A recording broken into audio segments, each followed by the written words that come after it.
spectators causing drama, players getting abducted, but still possibly the best tournament we've seen all season. What's up, degenerates? I'm Jefferson, back in the minivan, and alongside me, the one with all the holes in his game, Swiss Cheese, recapping everything you need to know from the MVP Open.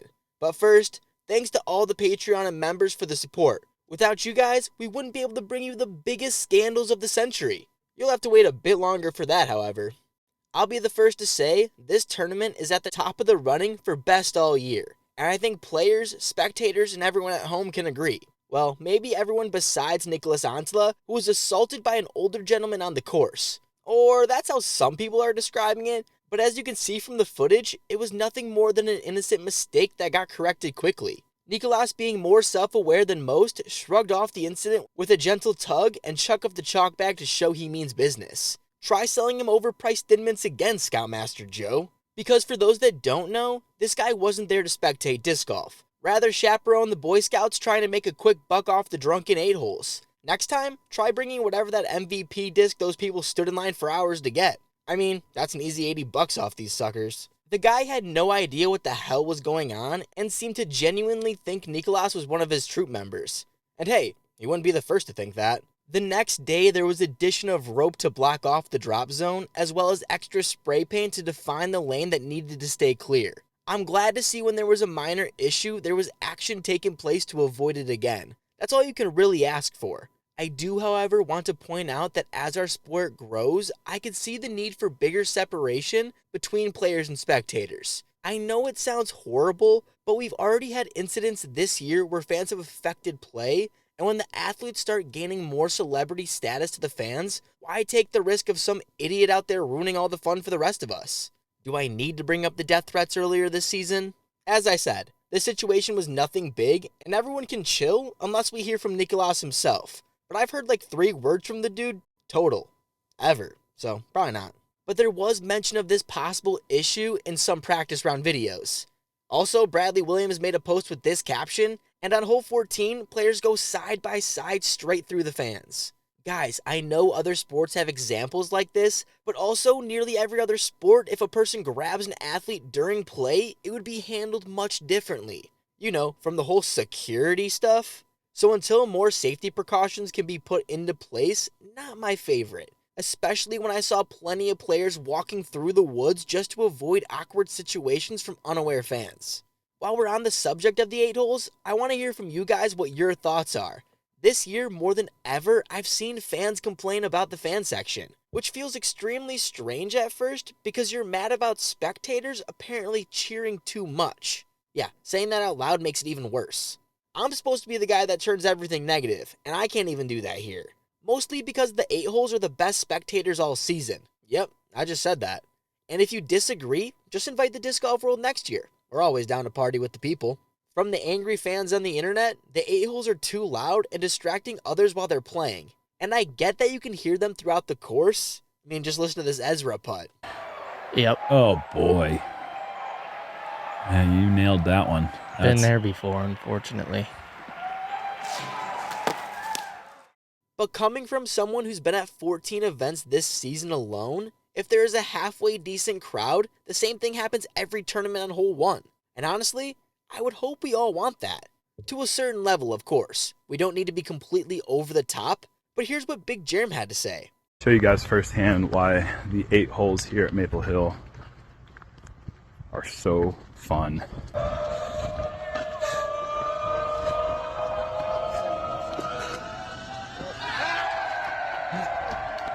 I also had the chance to talk to Chandler Fry as he hung out with the 8 holes watching the FPO before he teed off. 8 holes are awesome. They bring a lot of energy halfway through the round. Some people might need it to get going for the last half of the round.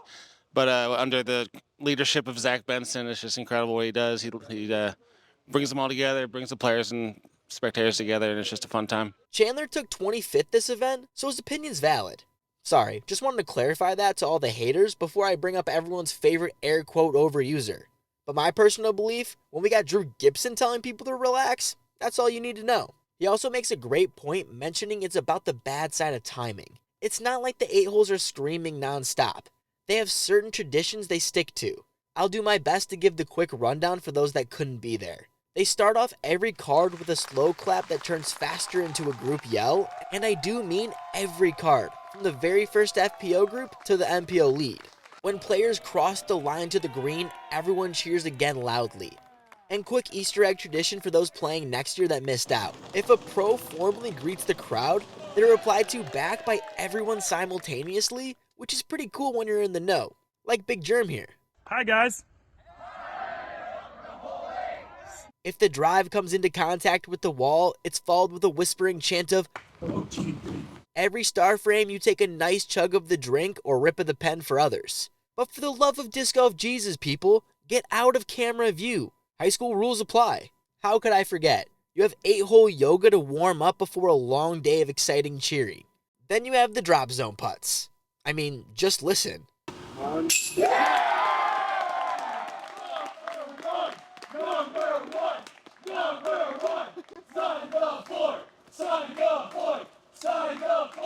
Every player that made the putt signs the board, which is my favorite tradition. Can never forget the spotters either. My asshole puckers every time those flags got tossed in the air. The A-holes are great, and I truly think all the hate you're seeing on social media is as big of a deal as players stepping on the wood of the tee pad. Basically what I'm saying is, it's not. They are run by a solid group of guys that keep the fun going, all while showing respect to the players. Don't just take my word. This is what DGPT camera operator AJ Risley said. Just a collection of people that love disc golf and want to celebrate it by appreciating all the efforts that the players make, whether the result is good or bad.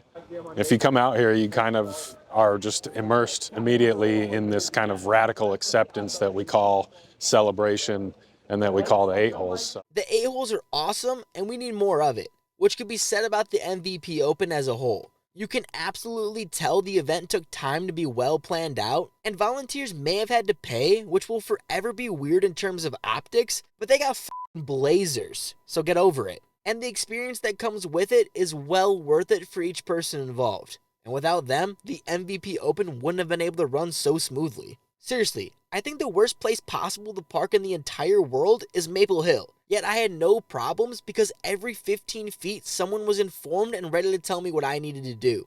Which is good because day one, I had to do this shit. Don't worry folks, the minivan is safe. The only other complaints I saw or heard from was the DGN coverage. But your boy was at Maple Hill watching, so you'll have to let me know how it was in the comments down below. And on that note, Swiss, let the people know what happened in the FPO. Beth at 69. I just told myself, you just got to will this one in there. Whatever you have, just will it in there. This man is unbelievable. This is what athletes live for. This is the moment.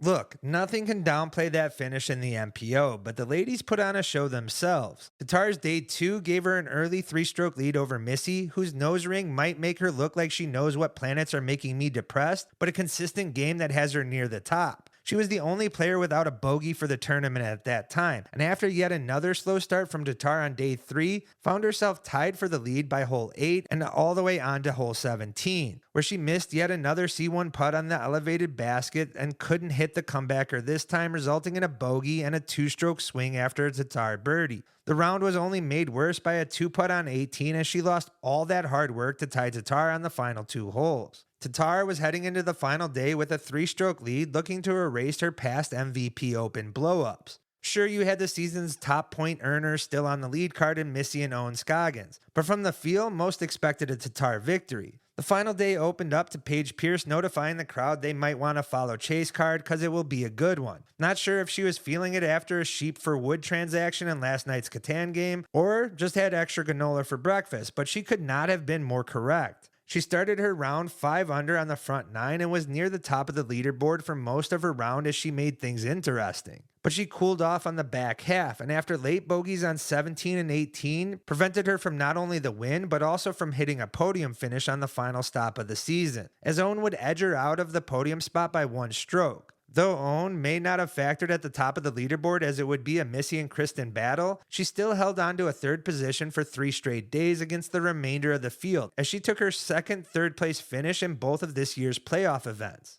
Tatar's poor front 9 looked like it would be behind her as she went 2 under through the first 4 holes and extended her lead to 4 in that time. only for her to have a costly bogey on 5 to lose a stroke, and then had to witness Missy rattle off 4 straight birdies on the next 4 holes that knotted the score up at 16 under with 9 holes left to play. The two would go back and forth from there, however, but Missy's only OB throw of the tournament would be a costly one, as her disc fell into the pond on the iconic hole 14, resulting in a bogey and, more importantly, a 2-stroke swing with only 4 holes remaining, where Missy had yet to score a single birdie on the 3 days prior, putting Tatar in a commanding position for yet another win on the season, and more importantly, redemption from last year, where she actually had a larger lead than that with 4 holes left to play last year against Haley, only to lose that one late on the same final 4 holes. Hole 17, like I alluded earlier, would set the stage for the finish. Tatar still with a 2-stroke lead, as both hit the gap on their drives, looking to have their approaches hit the opening for birdie looks. Tatar would have an errant forehand that landed her disc in the woods and looking at a par at best, while Missy placed hers 41 feet away, staring at that same elevated basket she's airballed twice before, with her needing to make that putt to close the lead down to 1 with 18 remaining to play. With the same icy water as Maple Hill ponds in her veins, Big Money Missy delivers again, this time by sinking that huge C2 putt. Kristen next to act, staring down a must-hit 24-foot putt to maintain a 1-stroke lead. That putt would not have much confidence, bled on the right side as the disc trickled through the chains and onto the ground for a 2-stroke swing, with the action now tied, heading to 18 with a difficult island green and all the faithful fans in attendance who have forgotten the letter R in the English language. Hole 18 had only been birdied 4 times over the tournament, none by either Tatar or Missy either, as both looked as though they were content playing for par and heading into an aggregate playoff. That wasn't until disaster struck Tatar yet again. The FPO's premier forehand specialist had her second catastrophic approach on back-to-back holes, this one landing OB, leaving Missy only needing to hit the island green for a confetti ending and her first DGPT playoff win. Missy would deliver yet again for another huge victory on her resume. She notched her first major victory, a win overseas, a DGPT playoff win, 2 more Elite Series wins on the season, along with 2 more podiums, and only finished outside the top 10 twice on the year. Over on the MPO side, most were thinking one of 2 things. The first, obviously Gannon Buhr deciding he's done playing around and walking in another victory. I assume the other was a tight battle between Ricky Wysocki and Aaron Gossage, but it wasn't long before us fans got this. By that, I mean a tight race. Ricky would start off getting 4 birdies in the first 5 holes, extending his lead over both Gannon and Goose. Aaron bogeyed hole 1 and would slip away after a few pars. Gannon would play clean up until hole 6, where he would run a circle 2 straight OB, only to get worse on hole 8 after an OB drive followed by another OB from the drop zone, resulting in a double bogey. Unfortunately, Ricky wouldn't be able to capitalize as he took a bogey of his own on hole 6, but also on 9 after an OB approach. Wysocki would make that stroke up with a 46-footer for birdie on hole 11. James Proctor would also smack a 40-footer. This would cap off his 4-hole birdie stretch that would put the proctologist seriously into the mix. Can't believe that's really a nickname, but here we are. The Goose Man not too far behind either, as he started to find his groove, and we ain't talking no halo. However, he would find himself with 5 birdies all within 20 feet. Hole 12, there were a few mistakes from everyone, well, besides Gossage, who would take a stroke on the entire card after his textbook birdie. Buhr would take that back on hole 13 after he nailed this long putt set up from a wild drive. Hole 14 is when things get serious. 2-stroke swings can happen so easily, and with a score so close, the only option is, and I quote, to send it, bub. Gannon set the tone, putting himself on the wall to the left. Aaron then would put himself in a similar spot, and James would be the furthest out. With all the pressure, Ricky would go out of bounds and only advancing to drop zone 1, which guaranteed bogey. And another one on hole 15 would put Wysocki officially out of the race. Proctor then smashed his birdie putt, which must have struck even more fear into the two as they both would settle for their pars. Okay, it could have also been the giant-ass body of water, but come on, our guys at Ledger Plumbing got you covered with that nice-looking wall, saving all sorts of putts from taking a dip. That birdie started a 4-hole stretch as James continued to push up the leaderboard. He was still battling his card, but also needed to catch Macbeth, who was already finished. Paul would be at 28 down after his 11 under final round, which did include a bogey. James went into the last hole sitting at 30 under, having 2 strokes on Macbeth and Gossage. Everything was going smooth until the third shot leaked OB. Now Proctor had a drop zone putt from the middle of circle 2 and he had no idea the scores. If he misses, he goes into an aggregate playoff with Paul. What is that, you ask? Who cares? He nailed the putt. And for everyone wanting to know how I feel about the whole Macbeth's disc stuck in the wall thing, well shit, I'm just going to say it again. Who cares? It didn't matter. James Proctor picking up his first tour win in the States for all those hating on his European win. And mad props to not only him but Missy Gannon for jumping in the not-so-pond after the victory. Gotta keep the traditions alive, and when you earn your chance to go in that nastiness, you do it. Gavin Babcock with his best finish on the Pro Tour this season with a 3rd place. He only had to share it with Gannon, Goose, and Ricky. Also gotta show some love to Matty O for making SportsCenter top 10 in the number 2 spot. I don't know about you guys, but I'm glad he was wearing the fedora. Hopefully with that extra $500, he can get some more drip that will make the boomers mad. Also, Paige Pierce nailed an ace on hole 15 with no cameras on her. And we got this weird angle of the Mason Marchbanks ace on hole 2 brought to you by Monster. And that's everything you need to know from the MVP Open. One of the best tournaments each season, and this year is no different. Next up is the USDGC, so if you see me there, make sure to say what's up. The Disc Golf World will be bringing you coverage all week, so make sure to subscribe to not miss out.